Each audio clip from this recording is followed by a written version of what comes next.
Ya, bismillahirrahmanirrahim. Assalamualaikum warahmatullahi wabarakatuh. Waalaikumsalam warahmatullahi wabarakatuh. Oke, selamat pagi teman-teman. Kembali lagi bersama kami dari kelompok 1. Di sini saya Dimas Bintang izin menjadi moderator untuk memimpin diskusi kali ini. Yang muatan materinya adalah gaya belajar dan dosen yang diampu adalah Bapak Syarial dengan mata kuliah desain pembelajaran. Lalu adapun anggota kelompok saya yang pertama itu Adi Setiawan dengan NIM 79, kemudian saya sendiri Dimas Bintang dengan NIM 96 dan Talia Cahya Nabila Nenggolan dengan NIM 113. Dan juga ada pun 4 subbahasan yang akan kita bahas pada diskusi kali ini. Yang pertama ada diskusi sederhana dari gaya belajar, kemudian sifat gaya belajar, lalu klasifikasi gaya belajar menurut para ahli, dan apa itu gaya belajar dan kecerdasan ganda. Untuk permulaan, learning style atau yang diterjemahkan ke dalam bahasa Indonesia memiliki arti gaya belajar di dalam berbagai literatur memiliki beragam definisi yang berbeda. Namun secara sederhana dapat diberi pengertian merupakan cara, pendekatan, strategi, dan perilaku yang dimunculkan ketika seseorang memulai proses belajarnya hingga selesai. Kemudian, adapun sifat-sifat dari gaya belajar. Gaya belajar ini tidak bersifat tetap dan akan selalu mengalami perubahan ke arah yang lebih baik ataupun lebih buruk, sehingga guru harus memberikan jalan kepada anak untuk menemukan kelebihan dan kekurangan dari setiap gaya belajar yang mereka miliki. Untuk materi selanjutnya, saya serahkan kepada Talia.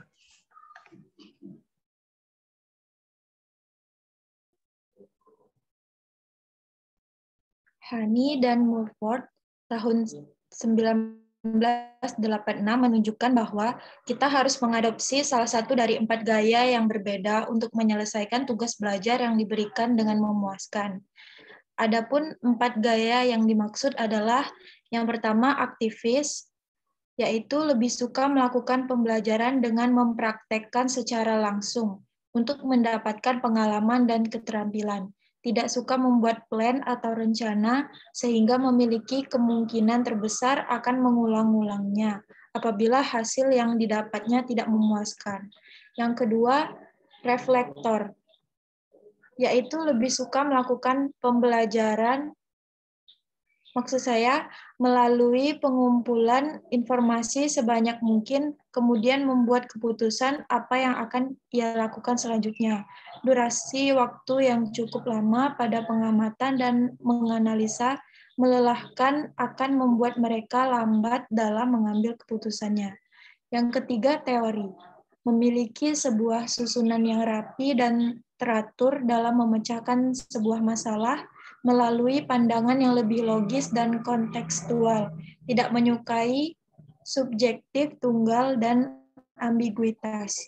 Dan yang keempat, pragmatis, memiliki pemikiran ke depan atau visioner dalam mencari dan memanfaatkan ide-ide baru yang ditemukannya, memiliki keyakinan yang kuat dalam penggunaan ide barunya, kemudian memasukkannya ke dalam pemikiran mereka, lebih suka bekerja sendiri.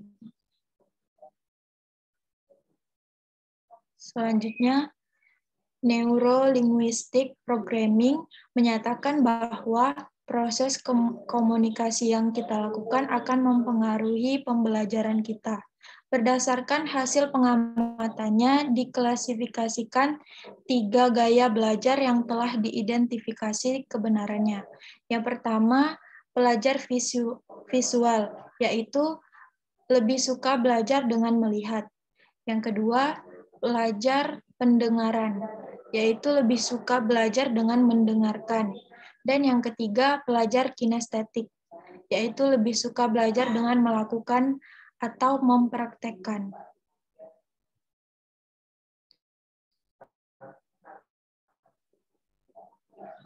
Fleming tahun 2001, Fleming memberitahu kita bahwa ketika kita mengumpulkan informasi dari dunia di sekitar kita yang mencakup informasi yang kita butuhkan untuk belajar, kita memanfaatkan semua indera kita.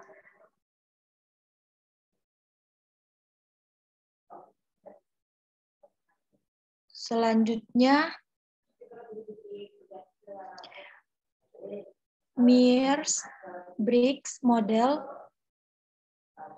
mengklasifikasikan individu sesuai dengan preferensi mereka pada skala yang berasal dari teori jenis psikolog yang dikembangkan oleh Carl Jung. Yang pertama, ekstrovert, yaitu yang senang mencoba berbagai hal dan yang fokus pada dunia orang. Yang kedua, introvert, yaitu yang lebih cenderung memikirkan hal-hal dan fokus pada dunia ide. Dan yang ketiga, sensor, yang cenderung praktis, berorientasi pada detail, dan yang fokus pada fakta dan prosedur. Yang keempat, intuitif, yang imajinatif, berorientasi, konsep, dan fokus pada makna. Yang kelima, pemikir, yaitu yang skeptis dan membuat keputusan berdasarkan logika dan aturan. Yang keenam, perasa, yaitu yang menghargai dan cenderung membuat keputusan berdasarkan pertimbangan pribadi dan lebih humanistik. Yang ketujuh, ya, penilai, yang menetapkan dan mengikuti agenda dan mencari penutup dan kelengkapan bahkan tanpa memiliki gambaran lengkap. Selanjutnya, perseptor, yang beradaptasi dengan keadaan yang berubah dan akan menunda penyelesaian sampai lebih banyak diketahui.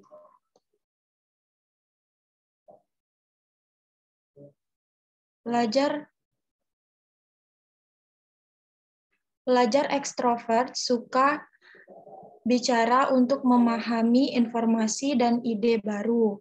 Bekerja dalam kelompok, cobalah sesuatu terlebih dahulu dan pikirkan nanti. Lihat hasil dari sebuah proyek, lihat contoh bagaimana orang lain melakukan pekerjaan itu. Kekuatan dari pelajar ekstrovert ini yaitu belajar paling baik ketika mereka dapat bekerja dengan teman dan belajar dengan mencoba sesuatu sendiri daripada menonton atau mendengarkan orang lain.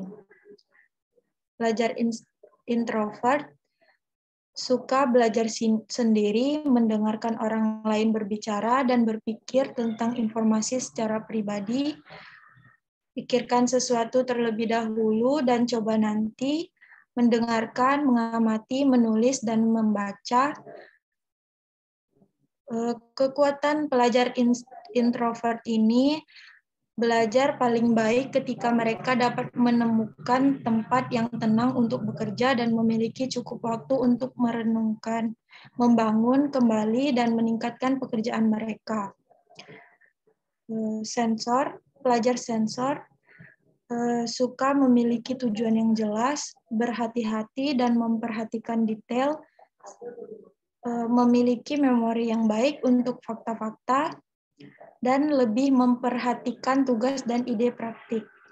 Kekuatannya, pelajar sensor belajar paling baik ketika mereka dapat meminta guru mereka untuk menjelaskan dengan tepat apa yang diharapkan dan kapan mereka dapat fokus pada keterampilan dan tugas yang penting dalam hidup mereka.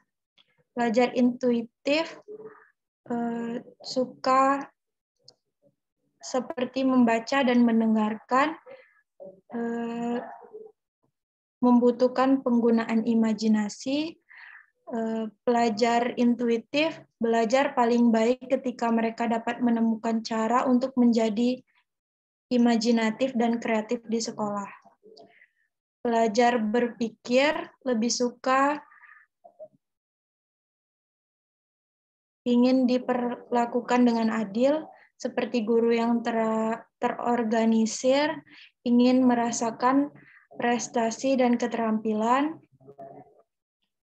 Gunakan pemikiran yang jelas untuk mengatasi masalah dan arah yang jelas dan logis. Pelajar ini belajar paling baik ketika mereka memiliki waktu terbatas untuk melakukan pekerjaan mereka dan mampu menempatkan informasi dalam urutan logis yang masuk akal bagi mereka. Pelajar perasa suka memiliki hubungan persahabatan dengan guru, belajar dengan membantu orang lain, perlu bergaul dengan orang lain, suka belajar dengan kelompok, seperti tugas-tugas yang mereka memiliki hubungan pribadi.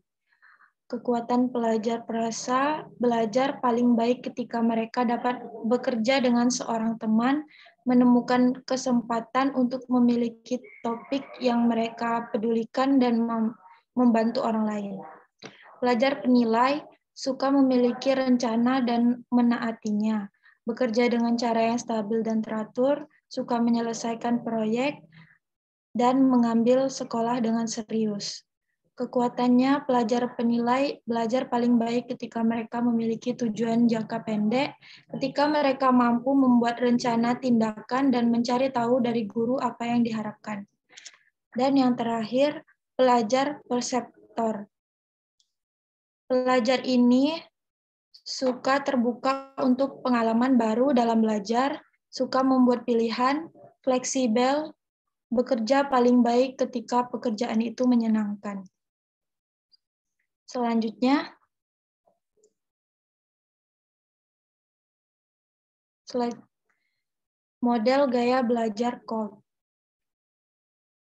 Yang pertama, mode pengalaman konkret atau mode konseptualisasi abstrak atau dimensi mengenai bagaimana pelajar mengambil informasi. Yang kedua, mode eksperimen aktif atau mode pengamatan reflektif, yaitu dimensi mengenai bagaimana pelajar menginternalisasi informasi.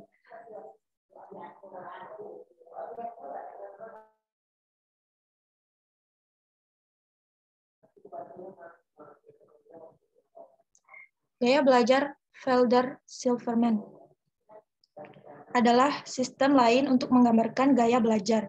Ini memiliki banyak kesamaan dengan sistem lain dan mengklasifikasi peserta didik sebagai merasakan peserta didik yang lebih memiliki konkret, praktis, dan berorientasi pada fakta dan prosedur, atau peserta didik intuitif yang lebih memiliki konseptual, inovatif, dan berorientasi pada teori dan makna.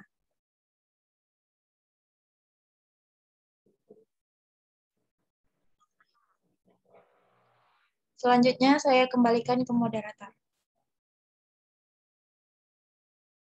Oke, baik. Terima kasih Thalia atas pemaparan materinya. Selanjutnya adalah gaya belajar dan kecerdasan ganda. Gardner dan Hatch menyimpulkan bahwa mungkin bermanfaat bagi guru untuk mendeteksi kekuatan manusia yang khas dan menggunakannya sebagai dasar untuk keterlibatan dan pembelajaran pada tahun 1990. Jika kita melihat secara bergantian pada masing-masing kecerdasan dan mempertimbangkan cara di mana peserta didik dengan kekuatan tertentu di bidang yang bersangkutan mungkin paling baik belajar, kita dapat menyusun seperangkat ide yang dapat berguna secara praktis dalam perencanaan kegiatan pembelajaran. Yang pertama itu adalah linguistik atau pembelajar verbal. Ia memiliki kecerdasan yang berkaitan dengan bahasa dan kata-kata tertulis serta lisan.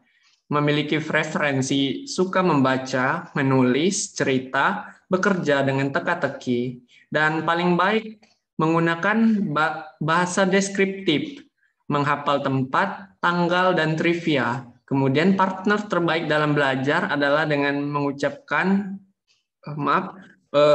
metode belajar yang paling baik adalah dengan mengucapkan, mendengar, dan melihat kata-kata.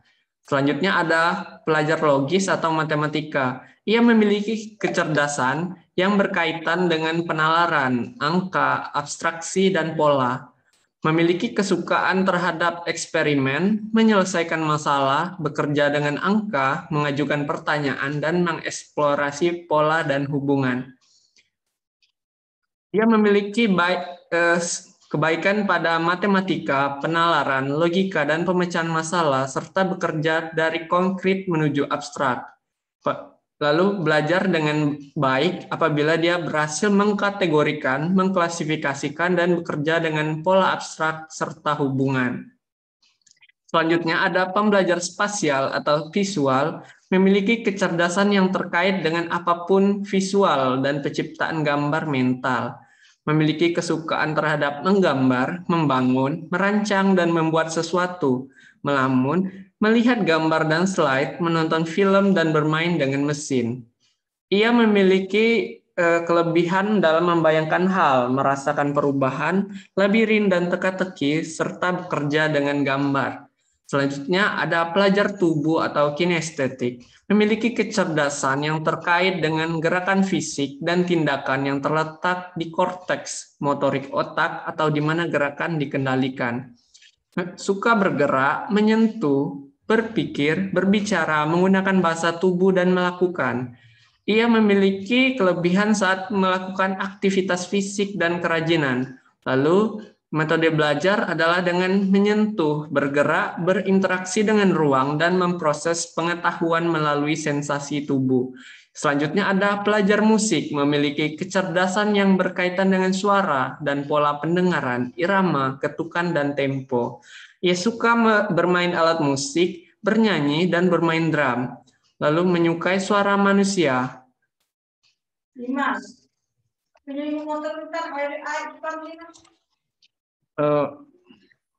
Baik, saya lanjutkan.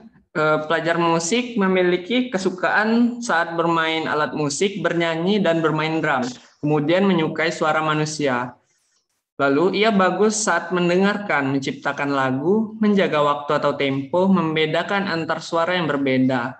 Kemudian metode belajar yang paling baik adalah dengan mendengarkan, terutama jika hal-hal diatur ke musik atau berirama. Selanjutnya ada pembelajar interpersonal atau yang memiliki kecerdasan yang berkaitan dengan hubungan dengan orang lain dan berbagai sarana dan komunikasi. Memiliki kesukaan saat ia memiliki banyak teman, berbicara dengan orang, memecahkan masalah, dan bergabung dengan kelompok. Ia memiliki kelebihan saat memahami perasaan orang lain, memimpin orang lain, mengatur dan berkomunikasi, lalu belajar dengan baik apabila ia mampu berbagi, membandingkan, berhubungan, dan berbicara dengan teman sekelompoknya. Lalu selanjutnya ada pembelajar intrapersonal, memiliki kecerdasan yang berkaitan dengan refleksi diri dan kesadaran diri. Ia suka bekerja sendiri dan mengejar kepentingan sendiri, serta melamun. Kemudian, ia baik dalam memahami diri, kemudian berfokus ke dalam perasaan dan mimpi, mengikuti naluri, mengejar minat atau tujuan yang menjadi asli. Kemudian, ia sangat baik apabila belajar sendiri, memiliki proyek individual, kemudian instruksi mandiri, dan memiliki ruang sendiri. Selanjutnya ada pembelajar naturalistik yang memiliki kecerdasan yang berkaitan dengan pengamatan dan kesadaran dunia alami dan pola yang dapat ditemukan di sana. Ia suka belajar di luar ruangan atau setidaknya dekat dengan lingkungan alam. Sangat baik apabila mengumpulkan dan mengklasifikasikan serta mengidentifikasi artefak alami. Kemudian sangat baik saat belajar dengan bekerja di luar ruangan, kemudian menghubungkan ide-ide kelas dan kegiatan-kegiatan yang alami. Lalu selanjutnya ada pun masalah-masalah yang dimunculkan di dalam gaya belajar.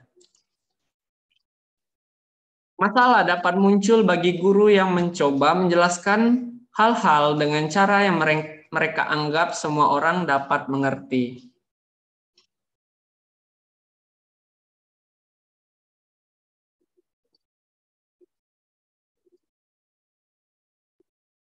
Oke, ketika beberapa murid mereka mengalami kesulitan dalam memahami apa yang diajarkan kepada mereka, guru dan peserta didik yang memiliki gaya belajar yang berbeda satu sama lain hanya memiliki satu jalan untuk mengatasi permasalahan di dalam gaya belajar, yaitu dengan berusaha untuk saling memahami dan beradaptasi dengan gaya belajar lainnya atau tidak berdiam pada satu gaya belajar saja. Sudut pandang komplementer menunjukkan bahwa guru harus beradaptasi tidak begitu banyak untuk individu, untuk halayak seluas mungkin, dan untuk membuat materi mereka agar dapat diakses oleh kebanyakan orang. Ungkap Draper pada tahun 2004. Jadi dari perspektif ini, tanggung jawab ada pada guru dan pelajar. Namun, karena itu adalah peran utama guru untuk memfasilitasi dan mendorong pembelajaran di semua murid mereka cukup jelas bahwa tanggung jawab nyata untuk mengakomodasi terletak pada guru, meskipun tentu saja beberapa akomodatif juga diperlukan pada bagian dari pelajar. Baik, itulah pemaparan materi dari kelompok kami. Kurang dan lebih saya mohon maaf, dan saya ucapkan terima kasih kepada seluruh pihak yang telah berpartisipasi pada diskusi kita kali ini. Dan untuk mengakhiri diskusi ini, kita sama-sama mengucapkan alhamdulillahirabbil alamin dan sampai ketemu di lain waktu. Wassalamualaikum warahmatullahi wabarakatuh.